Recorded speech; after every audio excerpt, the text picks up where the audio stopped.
तिथं गडकरी साहेब आहेत, देवेंद्र फडणवीस आहेत, ते असताना देखील नागपूर प्रोजेक्टमध्ये हा गैरव्यवहार कसा झाला हा एक मोठा प्रश्न आहे की त्यांनी ज्या दोन व्यक्तींची आणि नेत्यांची नावं घेतली, एक सभागृहात नाही, त्यांच्याबद्दल त्यांना काय म्हणायचं असेल तर ते नाव मागे घ्यावं किंवा रेकॉर्डवर ठेवू नये. दुसऱ्या कोणाबद्दल म्हणायचं असेल तर त्यांनी नोटीस द्यावी. दोघांबद्दल विषय नसेल तर स्पष्टता द्यावी. जरा 2 मिनिटं. अध्यक्ष महोदय, मी काय बोललो ह्या दोघांना? हे काय आंधळे आणि बहिरे. मी सांगतो काय बोललो हे मी सांगतो. सांगते निर्देश नाही, मी काय बोललो हे परत बोलतो. काय बोललो हे परत बोलतो. अहो काय काय चाललंय तुमच्या दोघांचं? अहो मी काय बोललो तुम्ही? अरे आंधळे आणि बहिरे आहात तुम्ही दोघंही. चंद्रराव, तुम्ही वरिष्ठ आहात, मला काही घालून पाडून बोला, मला त्याच्याबद्दल बोलायचं नाही. तुम्ही मला काही मी म्हणून ऐकून घ्या अध्यक्ष, हे तुम्ही बोलाल, मला तुमचा स्वभाव आणि हुशारी ही दोन्ही माहिती आहे. रेकॉर्ड वरून काढणे एवढं वाईट काय बोललो नाही मी. जरा तुम्ही गप्प बसाव, तुम्ही गप्प बसा. आम्ही तुमच्या मेहरबानी नाही निवडून येत. अरे माफी कोणाची मागायची? त्यांनी दोघांनी केले असं नाही म्हटलो शेलार साहेब. त्यांनी नितीन गडकरींनी हा भ्रष्टाचार केला असं नाही म्हटलो. हा तुम्ही इतकं घाबरू नका. असं काय प्रॉब्लेम नाही. असं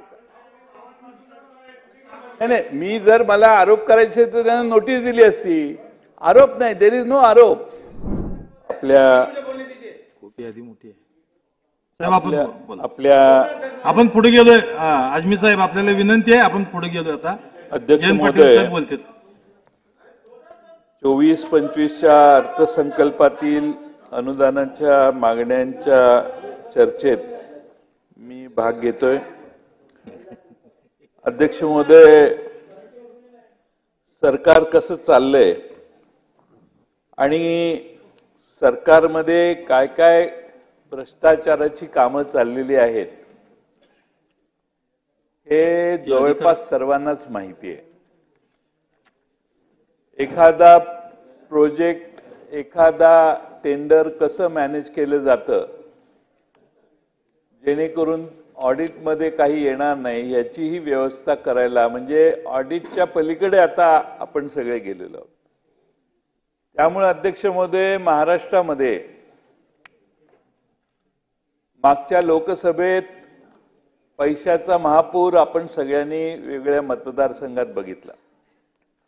त्याचं उगमस्थान जे आहे ते मुळात भ्रष्टाचारात आहे. मी काही थोडीशी उदाहरणं आपल्याला या ठिकाणी देऊ इच्छितो. नगर विकास विभाग आहे. नगर विकास विभागात अध्यक्ष महोदय आपल्या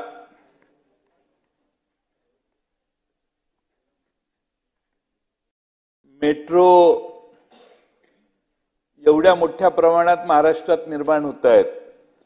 मुंबईमध्ये नजर टाकेल तिथं मेट्रोची कामं चालू आहेत.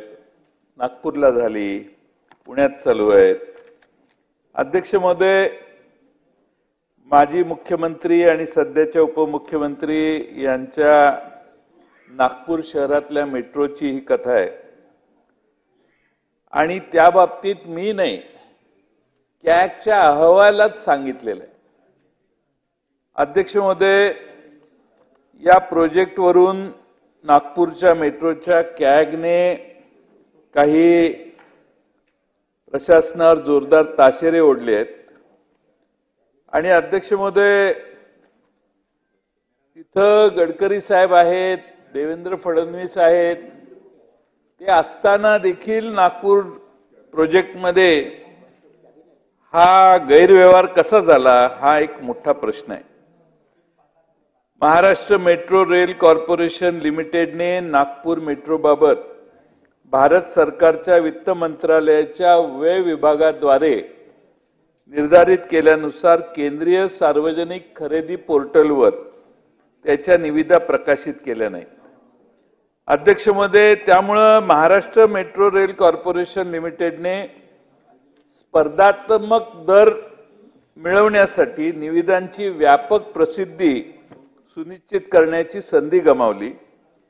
त्यामुळे ठराविक लोकांनाच कंत्राट मिळवून देण्याची व्यवस्था निर्माण करण्यात आली आणि त्यामुळं महाराष्ट्र मेट्रो रेल कॉर्पोरेशनने फायनान्स डिपार्टमेंटच्या केंद्रीय सार्वजनिक खरेदी पोर्टलवर त्या जाहिराती का दिल्या नाहीत हा पहिला प्रश्न आहे. अध्यक्ष महोदय, महाराष्ट्र मेट्रो रेल कॉर्पोरेशन लिमिटेडने नागपूर मेट्रो प्रकल्पासाठी ट्रॅक सल्लागार नियुक्त केले आणि त्या ट्रॅक सल्लागार नियुक्त केलेले असून देखील रीच 1 आणि रीच 3 मध्ये बॅलास्ट लेस ट्रॅक बसवण्यासाठी कामाची निविदा योग्य सर्वेक्षण न करता आणि कामासाठी आवश्यक असलेल्या वास्तविक वस्तूंचे मूल्यांकन न करता केली. कामाच्या अंदाजाची चुकीची रचना केल्यामुळं निवेदित मांडण्यात आलेला खर्च वाढला, जवळपास 24% वाढला. निविदा मूल्यमापनात पारदर्शकता नव्हती, कारण ज्या बोलीदारांनी पात्रता निकषाची पडताळणी करण्यासाठी आवश्यक कागदपत्रे सादर केली नाहीत त्यांना 2 प्रकरणांमध्ये कंत्राट देण्यात आले असे कॅग म्हणतोय, मी नाही. आणि हे जाणून बुजून कंत्राटदाराच्या फायद्यासाठी का करण्यात आले हा माझा अध्यक्ष महोदय सरकारला प्रश्न आहे. अध्यक्ष महोदय, याचे सल्लागार या प्रोजेक्टचे राईट्स आणि महाराष्ट्र मेट्रो रेल कॉर्पोरेशनच्या उपसमिती 750 VDC प्रणालीचा अवलंब करण्याच्या सूचना दिलेल्या होत्या. हे सल्लागाराने देखील सांगितलेलं आणि महाराष्ट्र मेट्रो रेल कॉर्पोरेशन लिमिटेडच्या उपसमितीने सांगितलं की 750 VDC प्रणालीचा अवलंब करा. पण अध्यक्ष महोदय, MMRCL ने प्रकल्पासाठी 25 kV AC ट्रॅक्शन सिस्टीम स्वीकारली. आता या निर्णयामुळं किती नुकसान झालं तर जवळपास 719 कोटी रुपयांनी खर्च वाढला. अध्यक्ष महोदय, हा खर्च वाढवण्याचं कारण काय, याला कोण जबाबदार? अध्यक्ष महोदय, नागपूर मेट्रो प्रकल्पात MMRCL ने कंत्राटदारांना बिनव्याजी मोबिलायझेशन ऍडव्हान्स दिले, ज्याची वसुली कामाच्या प्रगतीनुसार कंत्राटदाराच्या चालू बिलातून करण्यात आली. असं केंद्रीय दक्षता आयोगाच्या मार्गदर्शक तत्वानुसार हे झालं नाही. मार्गदर्शक तत्वानुसार मोबिलायझेशन ऍडव्हान्सची वसुली पूर्वनिश्चित कालमर्यादेत करणे आवश्यक आहे. कामं संत गतीने सुरू असल्याने मोबिलायझेशन ऍडव्हान्स 130 कोटी रुपये एप्रिल 21 मध्ये वसूल करण्याचं बाकी राहिलं. हे कोणाच्या सोयीसाठी झालं? या कंपन्यांना कोण प्रोटेक्ट करतंय? या कंपन्यांची कुणाचा संबंध आहे? जनतेच्या पैशाचा गैरवापर का चाललेला आहे? आज या सगळ्याची उत्तरं मिळणं आवश्यक आहे. अध्यक्ष महोदय, प्रोजेक्ट मध्ये माझं झाल्यावर करा.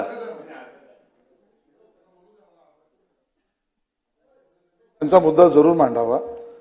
ते बोलताना असं म्हणाले की त्यांनी बोलताना माननीय जयंत पाटील साहेब यांनी, मी शांतपणे पुढचं सगळं ऐकत होतो, पण मांडताना त्यांनी असं म्हणाले की ज्या नागपूरमध्ये देवेंद्र फडणवीस आणि नितीन गडकरी आहेत त्या नागपूरमध्ये असं झालं. अध्यक्ष महोदय, कॅगने काय म्हटलं, तुम्हाला मांडायचा अधिकार आहे. तुम्हाला हेतुआरोप कोणावर करायचा असेल तर नोटीस द्यायला लागेल. जे या सभागृहाचे सदस्यच नाहीत त्यांचं तर नाव घेण्याचा प्रश्नच येत नाही. आणि त्यामुळे अध्यक्ष महोदय, या मांडणीमध्ये मला कुठेही अडचण निर्माण न करताना सुद्धा ही गोष्ट आपल्या निदर्शनात आणून द्यायची आहे की त्यांनी ज्या 2 व्यक्तींची आणि नेत्यांची नावं घेतली, एक सभागृहात नाही, त्यांच्याबद्दल त्यांना काय म्हणायचं असेल तर ते नाव मागे घ्यावं किंवा रेकॉर्डवर ठेवू नये. दुसऱ्या कोणाबद्दल म्हणायचं असेल तर त्यांनी नोटीस द्यावी. दोघांबद्दल विषय नसेल तर स्पष्टता द्यावी आणि स्पष्टता मांडावी की त्या दोघांबद्दल मला बोलायचं नाही. पाटील साहेब, जयंत पाटील साहेब. त्यामुळे या प्रोजेक्टमध्ये MMRCL ने ILFS ला 22.60 कोटी मटेरियल ऍडव्हान्स. पाटील साहेब. अध्यक्ष महोदय यांना मी काय, जरा 2 मिनिटं. अध्यक्ष महोदय, मी काय बोललो, ह्या दोघांना हे काय आहे? आंधळे नसतील तर आणि नावं बहिरे, नसतील आंधळे तर आणि नावं बहिरे काढून आहेत. घेऊ आपण ते. नसतील तर नावं आपण हे करून घेऊ त्यात. नाही काढत. मी सांगतो काय बोललोय, मी सांगतो. मी काय सांगते निर्देश नाही, मी काय बोललो हे परत बोलतो. काय बोललो हे परत बोलतो. अहो काय मला काय लहान मुलासारखं काय चाललंय तुमच्या दोघांचं? अहो मी काय बोललो तुम्हाला? तुम्ही अरे आंधळे आणि बहिरे आहात तुम्ही दोघंही. अध्यक्ष महोदय काय सांगताय? मी काय बोललो? अध्यक्ष महोदय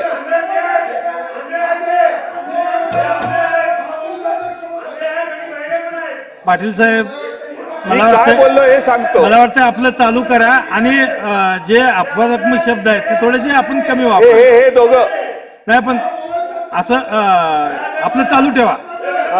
मी बोलणं चालू ठेवतो. आणि अध्यक्ष महोदय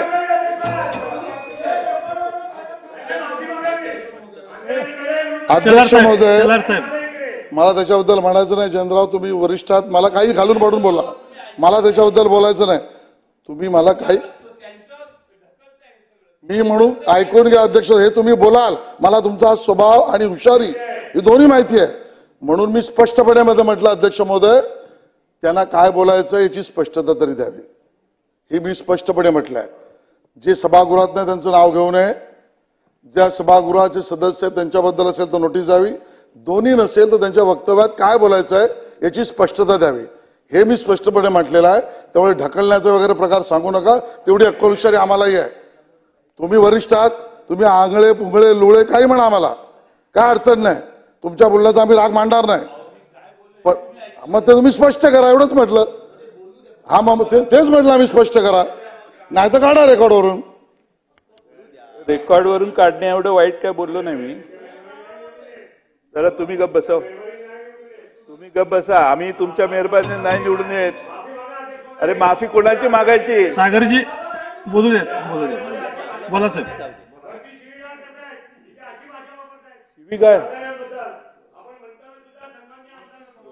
शिवीगाळीपर्यंत नाही आलेलं.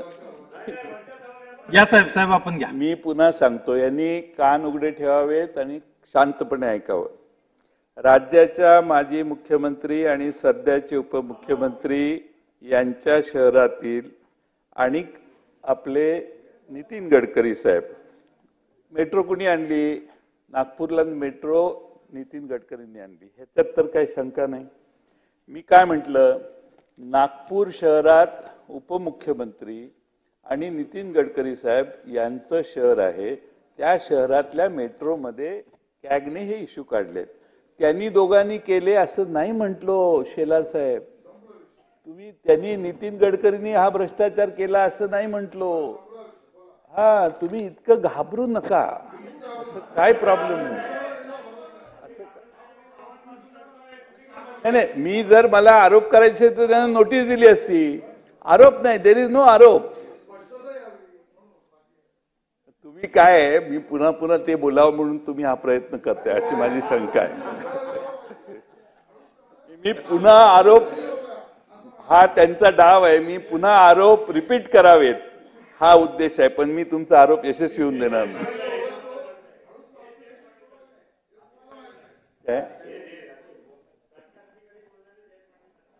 नाही, आता सरळ मी बोलतोय, असं काय करताय? त्यामुळे या प्रोजेक्ट मध्ये अध्यक्ष महोदय MMRCL ने ILFS ला अध्यक्ष महोदय मटेरियल ऍडव्हान्स दिला कोट्यावधी रुपयाचा ऍक्सिलरेटेड ऍडव्हान्स निविदा अटीनुसार अनुज्ञेय नसताना देखील मंजूर केला.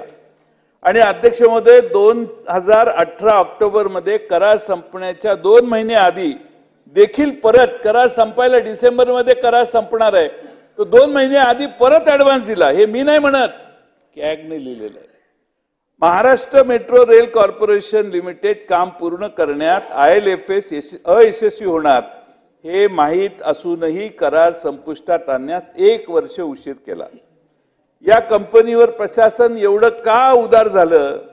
आता हे कोण उदार झालं हे मी काय बोललेलं नाही, कोणाचंही नाव घेतलेलं नाही. पण त्यावेळी सरकार कुणाचं होतं हे तुम्हालाही माहिती आहे.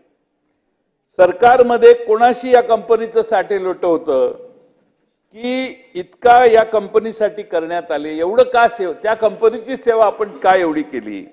IL&FS कडून डिसेंबर 2017 मध्ये सीताबर्डी स्टेशनच्या बांधकामाचे काम काढून घेण्यात आले. करार संपुष्टात आणण्यास 1 वर्ष विलंबामुळे केवळ कामाच्या प्रगतीवर परिणाम झाला नाही, तर MMRCL बँक गॅरंटी एनकॅश करू शकली नाही, कारण NCLTच्या आदेशानंतर बँकांना IL&FS द्वारे प्रदान केलेल्या बँक हमीचा आदर करण्यापासून रोखले गेले होते. पुढे करार संपुष्टात येण्यास उशीर झाल्यामुळे मार्च 2019 मध्ये व्यावसायिक ऑपरेशन घोषित करण्यात आले. तेव्हा नियोजित 11 स्थानकापैकी केवळ 5 स्थानके रीच 1 मध्ये कार्यान्वित होऊ शकली. भारत सरकारच्या सामान्य आर्थिक नियमानुसार असे नमूद केलेले आहे की अल्प मुदतीच्या करारामध्ये वस्तूंच्या किमती निश्चित असाव्यात. दीर्घकालीन करारामध्ये किमतीत तफावत असू शकते. महाराष्ट्र मेट्रो रेल्वे कॉर्पोरेशन लिमिटेडने इत्या सामान्य आर्थिक नियमांचं उल्लंघन करून अल्प मुदतीच्या करारामध्ये वस्तूंच्या किमती वाढीसाठी काही कोटी रुपये खर्च करण्यात आले. प्रशासनाने हे कशाच्या आधारावर केले व कोणाच्या फायद्यासाठी केले. MMRCLने कंत्राटदारांनी करार करताना महाराष्ट्र मुद्रांक अधिनियम 2015 नुसार विहित दराने मुद्रांक शुल्क भरल्याची खात्री देखील केली नाही. परिणामी राज्यातील तिजोरीला परत फटका काही कोटीचा बसला. इतकं बेजबाबदार सरकार कसे वागू शकते. एकंदरीतच नागपूर मेट्रो रेल्वे हे भ्रष्टाचाराच्या साठी एक केस आहे. अशा बऱ्याच गोष्टी असू शकतील. अध्यक्ष महोदय, माझ्याकडे तो कॅगचा अहवाल आहे. मी काही स्वतः मांडत नाही. या अहवालातलेच मुद्दे मी वाचून दाखवलेले आहेत, त्यापेक्षा वेगळं काही नाही. अध्यक्ष महोदय, दुसरा एक महत्वाचा प्रश्न बांधकाम विभागात आहे. खरं म्हणजे बांधकाम विभागाच्याही मागण्या आज आहेत. अध्यक्ष महोदय, आता अनेक घोटाळे, गणवेश घोटाळा, आणखीन कुठले घोटाळे, उंदीर घोटाळे आपण ऐकतो. आता एक नवीन घोटाळा अध्यक्ष महोदय या सरकारने केलेला आहे, या सरकारच्या काळात झालेला आहे, तो म्हणजे डांबर घोटाळा. अध्यक्ष महोदय, रत्नागिरी जिल्ह्यात एक कंपनी आहे. ही कंपनी रत्नागिरी जिल्ह्यातील सगळी कामं ह्यांनाच मिळतात. 80% कॉन्ट्रॅक्ट निघाले की हेच घेतात आणि आपल्या सरकारमधल्या लोकांशी संबंधित आहे ही कमिटी, ती कंपनी. आणि त्यामुळे अध्यक्ष महोदय, बांधकाम विभाग, सार्वजनिक बांधकाम विभागाचं काम ह्यांनाच, MIDCचंही काम ह्यांनाच, नॅशनल हायवेचे कामही ह्याला. आपल्याला माहिती आहे कॉन्ट्रॅक्ट मध्ये तुम्ही कॉन्ट्रॅक्टिंग हा तुमचाही एक अंग आहे. त्यामुळे एका माणसाला, माझं नाही, भावाचं आहे. आता नाही, जुनं होतं, आता मी बंद केलं. प्रेमानं मी काही तुमच्यावर टीका नाही करत, पण मला हे सांगायचं की कॉन्ट्रॅक्ट मिळवणं किती अवघड असतं. पण एकाच माणसाला इथं कॉन्ट्रॅक्ट एवढी मिळालेली आहे. ते बिल्डर आहेत, ते कॉन्ट्रॅक्ट घेत नाहीत. ते रॉंग नंबर तुमचा. ते यांना सांगा, ते कॉन्ट्रॅक्ट घेत नाहीत. त्यामुळे अध्यक्ष महोदय, मी एक 2-3 कामांचा उल्लेख करतो. ह्या कंपनीनं सार्वजनिक बांधकाम विभागामार्फत रत्नागिरी येथे रेवस रेड्डी रोडचं रुंदीकरण आणि डांबरीकरणाचं काम केलं. सागर साहेब, हे फार ऐकण्यासारखी स्टोरी आहे. म्हणजे काही पैसे कसे बनवतात, नॉलेज घेणं महत्वाचं आहे. शेवटी प्रत्येक भ्रष्टाचारातनं नवं लोक शिकत असतात. त्यामुळं रुंदीकरण आणि डांबरीकरणाचं काम केलं. या कामासाठी वापरलेल्या डांबराच्या बिलाचा नंबर आणि रत्नागिरी MIDC पाणीपुरवठा योजनेअंतर्गत अप्रोच रोड ते जॅकवेल पर्यंत जाणाऱ्या डांबरी रस्त्याचं नूतनीकरण, 2 कामं. एक रेवस रेड्डी रोडचं आणि इकडे रत्नागिरी MIDC पाणीपुरवठा योजनेअंतर्गत अप्रोच रोड ते जॅकवेल पर्यंत जाणाऱ्या डांबरी रस्त्याचे नूतनीकरण. ह्या दोन्हीसाठी डांबर जे वापरलं त्या डांबराच्या बिलाचा नंबर एकच आहे. बिलाचा नंबर आहे BPCL 4582111044. ते आहे ते चेक करून माझ्याकडे बिल कॉपी तुम्ही हे म्हणाल आणि तुम्हीच पुढे बसलेले असाल, प्रत्यक्ष मंत्री बसलेले नसतील याची खात्री असल्यामुळं हे तो मुद्दा राहिलाच. हे नगरविकास विभाग कुणाकडे आहे? तुमच्याकडे कुणाकडे आहे? सीएम साहेबांच्याकडे. मग राज्यमंत्री काय नेमलाय की नाही? नेमलेलाच नाही. विषयच नाही. तुमच्या पक्षाला काय राज्यमंत्रीपद मिळालेलं दिसत नाही याच्यात. परत सार्वजनिक बांधकाम विभागाचे मंत्री कोण आहे?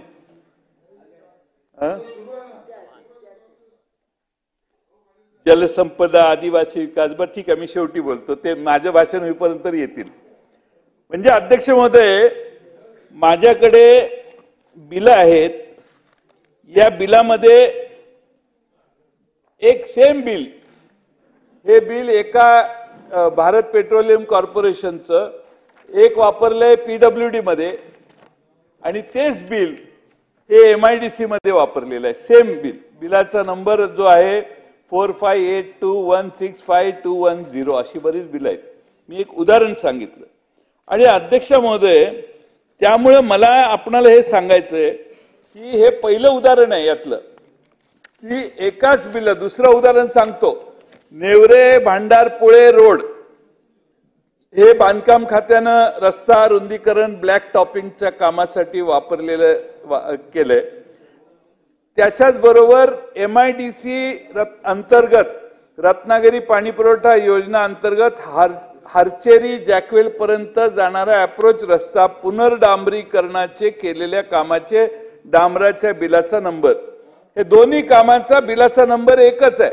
BPCL 4582165210. म्हणजे या दोन्ही कामासाठी देखील एकच डांबर बिल वापरून पैसे काढण्याचं काम झालं.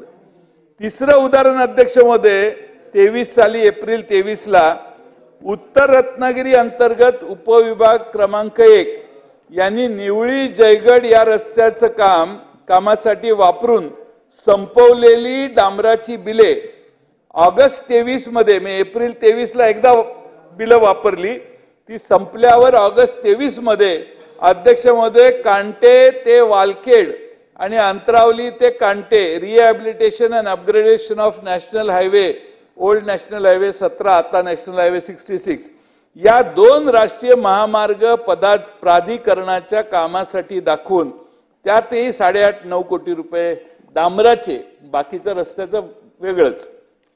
त्यामुळे अध्यक्ष महोदय, या दोन्ही कामासाठी न वापरलेल्या डांबराच्या बिलाचा माझ्याकडं तक्ताच आहे, याच्यात आहे माझ्याकडं, त्यात तुम्हाला मी ते दाखवेन. त्यामुळे अध्यक्ष महोदय, आपल्या HPCLचं बिल वेगवेगळ्या डिपार्टमेंटचं नाही, डिपार्टमेंटचं जे आहे ते डिपार्टमेंटला नाही, डिपार्टमेंटच्या नावावर येत नसतं, त्या वैयक्तिक कंपनीच्या नावावर बिल येतं. बघा, थँक्यू. मी आपले शतशः आभारी आहे, नाही तर ह्यांनी बोलूनच दिलं नसतं मला ह्याच्यात. मला मी अजून ते साहेबांनी सांगितलं ते. त्यामुळे घोटाळा कसा करण्यात आला त्याची कार्यपद्धती समजून घ्या. म्हणजे ह्याच्यात नॉलेज वाढण्यासाठी हे महत्वाचं आहे. यात महत्वाची बाब, त्यांना आश्चर्य वाटतंय की हे कसं हे करू शकले.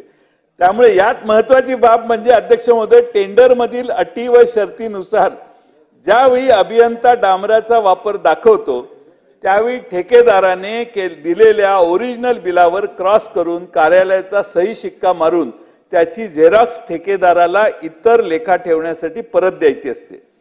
ज्यावेळी डांबराचे बिले माहे एप्रिल 23 मध्ये उपअभियंता सार्वजनिक बांधकाम उपविभाग क्रमांक 1 यांनी वापरली, त्यावेळी बिल क्रॉस न करता ओरिजिनल डांबराची बिले ठेकेदाराला परत केल्याने तीच बिले ठेकेदाराने दुसऱ्या कामासाठी म्हणजेच राष्ट्रीय महामार्गावर वापरून न केलेल्या कामाच्या बिलाची रक्कम घेतलेली आहे. या सर्व कामात संगनमताने जवळपास 8.5-9 कोटी रुपयाचा अपार झालेला आहे. अध्यक्ष महोदय, ही 3 प्रातिनिधिक उदाहरणं मी दिली आहेत. या कंपनीने अशा प्रकारची शेकडो कोटीची कामं घेतलेली आहेत आणि पैसे काढलेले आहेत. आणि त्यामुळे अध्यक्ष महोदय, त्या रत्नागिरी जिल्ह्यातले अनेक अधिकारी देखील यात सामील आहेत आणि तेही या भ्रष्टाचाराला तेवढे जबाबदार आहेत. अध्यक्ष महोदय, सरकारमधील लोकांनी रस्त्यावर वापरलेल्या जाणाऱ्या डांबरामध्ये भ्रष्टाचार करून सरकारचं तोंड काळं केलं असं म्हटलं तर वावगं ठरणार नाही. अध्यक्ष महोदय, संबंधित अधिकाऱ्यांवर व चौकी ठेकेदारावर फौजदारी गुन्हे दाखल झाले पाहिजेत. कंपनीने केलेल्या सर्व कामाची चौकशी करा. या प्रकरणाची गंभीर दखल घेऊन कंपनीवर दोषी अधिकाऱ्यांवर कडक कारवाई करा, अशी अध्यक्ष महोदय माझी आपल्याला अतिशय आग्रहाची आणि कळकळीची मागणी आहे. अध्यक्ष महोदय, त्या कंपनीचं नाव शेलार साहेब, त्या कंपनीचं नाव RD सामंत कन्स्ट्रक्शन कंपनी नावाची कंपनी आहे. त्यामुळं माझी आपल्याला विनंती आहे अध्यक्ष महोदय की या कंपनीची, मी त्यांचे मालक कोण आहेत काय आहेत ह्याचा तपशील आहे माझ्याकडे, पण मी मुद्दामून घेत नाही, पण किमान जे अधिकारी याच्यात सहभागी आहेत आणि ज्या कंपनीचे संचालक आहेत त्या कंपनीने रत्नागिरी जिल्ह्यात अनेक कामं घेतलेली आहेत आणि त्यामुळं माझी आपणाला विनंती आहे की याची चौकशी सरकारने करावी आणि आज उत्तराच्या भाषणात या सगळ्याची चौकशी करावी. सरकारला जर काही कमी पडत असेल तर कागदपत्र माझ्याकडे आहेत, ती मी त्यांना देण्याचं काम जरूर अध्यक्ष महोदय करेन. अध्यक्ष महोदय, आणखीन एक नवं काम आपल्या सरकारने केलेलं आहे आणि ते सरकारने काम जे केलंय ते म्हणजे काय, शेवटचा मुद्दा तो म्हणजे MSIDCL नावाची व्यवस्था निर्माण केली. ही MSIDCL ही कंपनी जी आहे या कंपनीला आता सध्या काही काम नाही. इथं समोर एक इथं समोर भक्तावार बिल्डिंग मध्ये ह्याचं ऑफिस आहे आणि तिथे एकच काय नाव मग सांगितलं ते दीक्षित म्हणून एक कोणीतरी अधिकारी तिथं MD किंवा प्रमुख आहेत. अध्यक्ष महोदय, बजेटमध्ये एखादी प्रोव्हिजन केल्यावर बांधकाम खातं त्याचं टेंडर काढतं, टेंडर काढून प्रोसिजर करतं, रीतसर लोएस्ट वगैरे सगळं होतं. पण अध्यक्ष महोदय, सरकारने ही बजेटच्या पैशातून बाहेर व्यवस्था हे सगळं डायव्हर्ट करायला किंवा बायपास करायला हे MSIDCLचा वापर सरकारने सुरू केलेला आहे. अध्यक्ष महोदय, एकेका मतदारसंघात 250, 350, 400, 500, 600 कोटीची काम आहे. तिथल्या जो प्रमुख आहे, समजा आता मी इस्लामपूर मतदारसंघाचा आमदार आहे, माझ्या मतदारसंघातलं काम आहे तर मी यांना फोन केला MSIDCLला की आमच्या ला दे काम, किंवा तो तिकडे गेला की अधिकारी वर्ग 3% खातात. रेटच आहेत अधिक, मी तुम्हाला अधिकृत रेट सांगतोय, 6 ते 10% माझ्यासारखा फोन करणारा घेतो आणि पहिल्या 2-3 याच्यात 25% त्याला परत द्यावे लागतात. हे 3% आणि हे 12, 13, 14% हे अध्यक्ष महोदय द्यावे लागतात, मग काम तिकडे सुरू होतं. त्यामुळं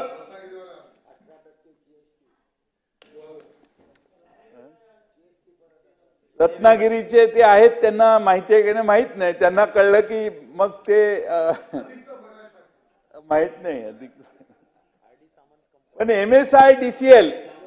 MSIDCL ही कंपनी महाराष्ट्रात कशासाठी काढली आहे?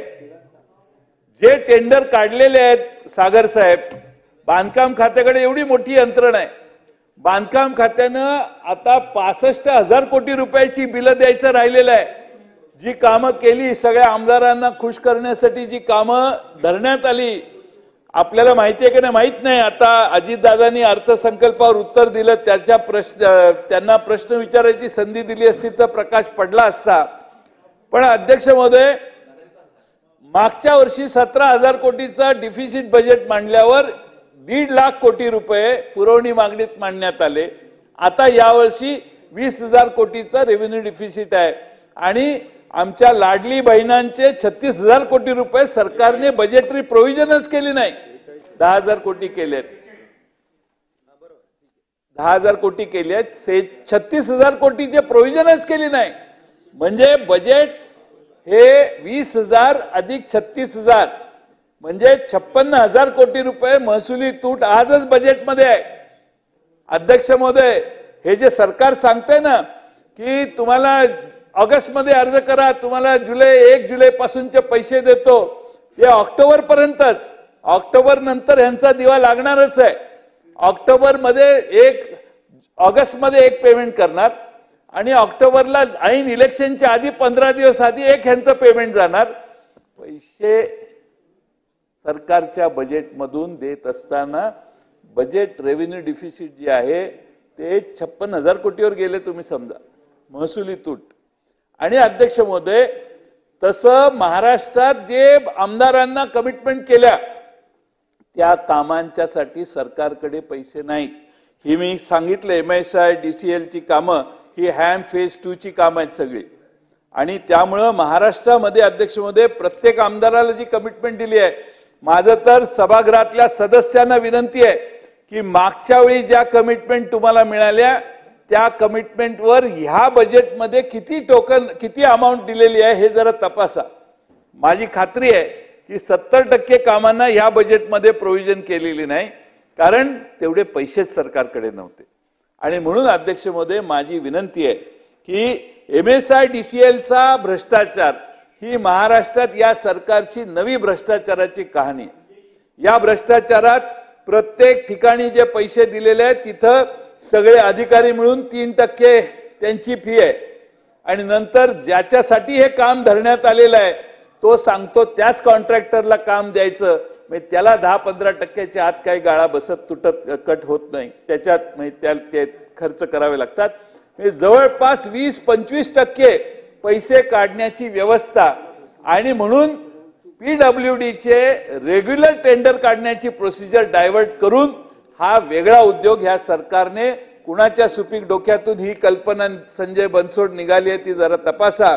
पण महाराष्ट्रात रस्त्यांमध्ये हजारो कोटीची हॅमची कामं जी आहेत त्याचा जो काही पद्धत चालू आहे MSI, त्याच्याकडे अधिकारी कोण नाही, ते एकटाच बसलेला आहे बिचारा.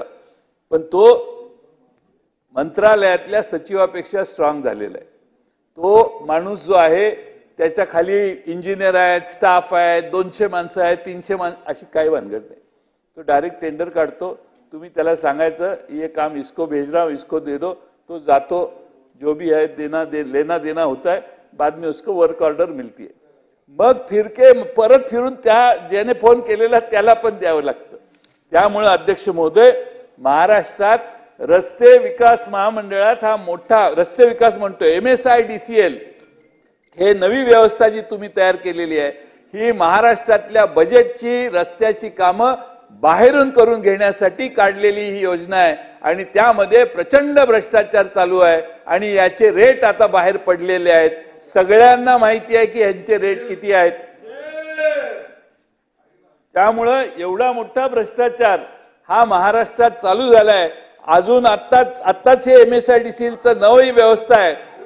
ही व्यवस्था जरा सरकारने आपली चेहरा वाचवायचा असेल, भ्रष्टाचारापासून मुक्तता आहे, आम्ही भ्रष्टाचार करत नाही सांगायचं असेल तर ही MSI DCL कडे दिलेली व्यवस्था सगळी PWD कडे वर्ग करा आणि त्यांची टेंडर काढून पारदर्शी पद्धतीनं ही टेंडर घ्या. टेंडर काढण्याच्या प्रोसिजर यात ही एवढी कामं आहेत की प्रत्येकाला तुला 3 कामं देतो, तुला 5 कामं देतो, तुम इसमें मत भरो, तुम इसमें भरो, तुम्ही इकडे भरा, तुम्ही तिकडे भरू नका, ही सगळी मॅनेजमेंट करण्यासाठी MSI DCL चा वापर होतोय.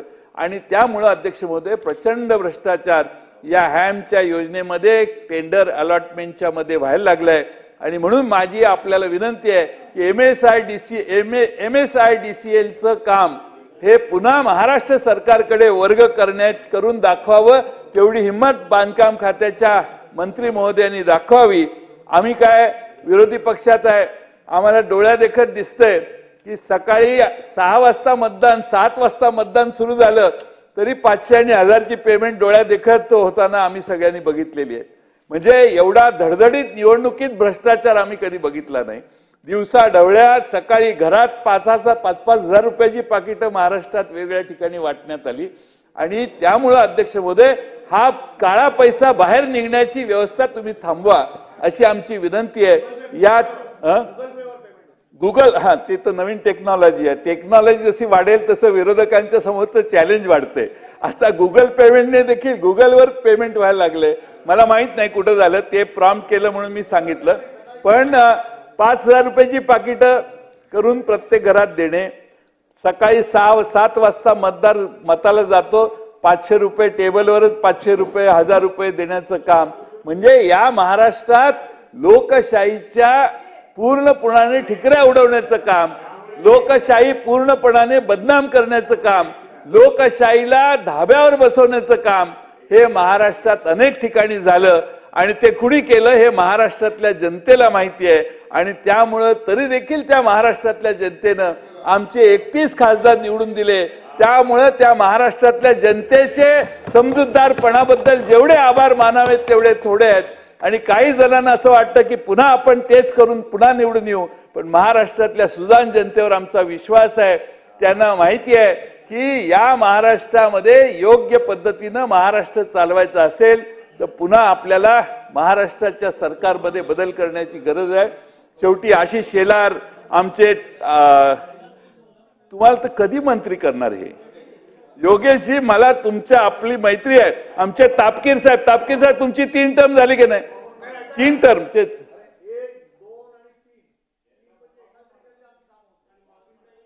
आणि खरं म्हणजे आशिष शेलार साहेब जर मंत्री झाले तर आमचा फायदा आहे. संजय केळकर मंत्री झाले आमचा फायदा आहे. योगेश जी सागरजी मंत्री झाले, आमचे तापकीर साहेब मंत्री झाले, आमच्या महिला म्हणून ताई मी परवा तुमचं नाव घेतलं, महिला म्हणून तुम्हाला मंत्री केलं नाही. 2.5 वर्षाची 1.5 वर्षाची टर्म गेली. तुम्हाला कधीही न्याय मिळणार नाही. तुम्हाला फक्त आम्हाला अडवण्याचंच काम विधानसभेत करायची जबाबदारी तुमच्यावर आहे. तुम्हाला काहीही न्याय मिळणार नाही. आणि म्हणून निष्ठावंत भारतीय जनता पक्षाच्या नेत्यांना आणि कार्यकर्त्यांना माझं आव्हान आहे की ही तुमच्या आयुष्यातली शेवटची संधी आहे. तुम्ही बंड केल्याशिवाय, तुम्ही ठामपणानं तुमची मजबूती दाखवल्याशिवाय, नाहीतर आणखी नवे पाहुणे येऊन तिकडे बसतील आणि तुम्ही इकडे सरकत जाल. त्यामुळे माझी तुम्हाला विनंती आहे की कोणत्याही परिस्थितीत तुम्ही जरा तुमचा हे दाखवा, ठामपणा दाखवा. इकडे भ्रष्टाचाराचा महापूर आहे. काय काय इकडं भ्रष्टाचाराचा महापूर चाललाय आणि तुमच्याकडे दुष्काळ आहे. तुम्हाला काय हाताला लागलं? आणि त्यामुळं तुमच्यासारख्या आशिष शेलार साहेबांनी मुंबईचं नेतृत्व केलं. मुंबई सांभाळायची जबाबदारी आहे. जे महाराष्ट्र सांभाळू शकतात त्यांना आता एका लोकसभेची जबाबदारी दिलेली होती. आणि त्यामुळे आमचा प्रकाश सुरू आहे. बिचारा बघा किती चांगला सरळ माणूस. पण आता काय झालंय, तुम्हा सगळ्यांच्याकडे दुर्लक्ष चालू आहे. आणि हे सगळे वेगळे उद्योग करण्यात गुंतलेले सरकारचे मंत्री आहेत. मंत्रिमंडळाला इथं बसायला वेळ आहे का बघा मंत्र्यांना? चर्चा चालू आहे तर इथं, कारण आता शेवटचे दिवस राहिले आहेत. वन डे मंत्रिमंडळाची असेल तर ज्याचा विषय असतो त्याने येऊन बसायचं असतं. कॅबिनेट हे काय या सभागृहापेक्षा वरची नाही. आणि कॅबिनेट संध्याकाळी घ्यायची असते 5 वाजता. सरकारचा विधानसभा चालू असताना दुपारी कॅबिनेट नसते घ्यायची. पण असो, माझा महत्वाचा मुद्दा आहे की हे जे महाराष्ट्रात नगर विकास खात्याचा भ्रष्टाचार, मी जो मेट्रो रेल्वेचा सांगितला, त्यात काही गडकरींच्यावर काही मी आक्षेप घेतलेला नाही. गडकरी साहेब हे तुमच्यातले सगळ्यात सरळ व्यक्ती. अनेक खासदारांना ते पंतप्रधान व्हावेत असं मनापासून वाटतं, पण बोलायची छाती नाही. त्यामुळे गडकरींचा प्रश्न वेगळाच आहे. पण एक चांगला नेता, दिल्लीत जाऊन बसलेला, आणि महाराष्ट्रातच नाही तर देशात त्यांची लोकप्रियता आहे खासदारांच्यात, भारतीय जनता पक्षाच्या खासदारांच्या 240 मध्ये. त्यामुळे त्यांचा विषय नाही. पण नागपूर शहरात झालेली मेट्रो आहे म्हणून अतिशय चांगली मेट्रो आहे. पण ह्या ज्या त्रुटी ह्या कॅगने काढल्या आहेत, हा महत्वाचा गंभीर विषय आहे. डांबराचा प्रश्न, डांबर घोटाळा हा एक नवा प्रश्न महाराष्ट्रात शिकवलाय. रत्नागिरीकरांनी महाराष्ट्राला आता हा ज्ञान दिलेलं आहे. त्यामुळे तो एक आहे. आणि MSIDCL मध्ये झालेला घोटाळा आणि चालू असणारा घोटाळा हा थांबवण्यासाठी सरकारची हिंमत असेल तर MSIDCL कडे दिलेली कामं पुन्हा PWDच्या प्रोसिजरने टेंडर काढून देण्याचं काम महाराष्ट्रात सुरू करावं, एवढीच माझी आग्रहाची विनंती करतो. धन्यवाद.